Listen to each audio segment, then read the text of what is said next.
دیکھیں آیت میں کیا آیا ہے، آیت کے اندر آیا ہے بل نقذف بالحق علی الباطل فیدمغہ، دماغ استعمال کرو، دعوت دی جا رہی ہے کہ تمہارا دماغ ورنہ تمہیں جو ہے ہلاکت میں ڈال دے گا، اس کو استعمال کرو، اس پہ زنگ لگ جائے گا۔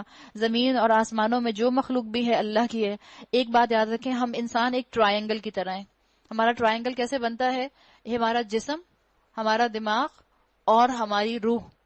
اگر ہم نے اپنے جسم کو حاوی کیا تو صرف اور صرف خواہشات پوری کرتے رہیں گے۔ اگر ہم نے اپنے دماغ کو حاوی کیا تو ہم صرف 2+2 کرتے رہیں گے۔ میں نے آپ کو گھور کر دیکھا، آپ بھی جواب میں گھور کر دیکھیں گی۔ میں نے آپ کو غصے سے دیکھا، آپ بھی جواب میں غصے سے دیکھیں گی۔ آپ کسی کو معاف نہیں کر سکیں گی۔ امی نے آپ کو تھپڑ مارا، آپ بھی برابر کا امی کو تھپڑ مار دیں گی، اس لیے کہ 2+2 دماغ کہتا ہے برابر ہی ہونی چاہیے۔ دل کا معاملہ کریں گے تو صرف اور صرف رحم، ماں کہے گی میرے بچے سے اٹھا نہیں جا رہا، چلو رہنے دو، سیری نہیں کراتی اس کو، بغیر سیری کے روزہ رکھ لو بیٹا، نہیں اٹھا جا رہا کوئی بات نہیں۔ بچہ اٹھ نہیں رہا اسکول کے لیے، روز تنگ کرتا ہے، اماں کہتی چلو سو جاؤ، 1 مہینے سے اسکول نہیں جا رہا۔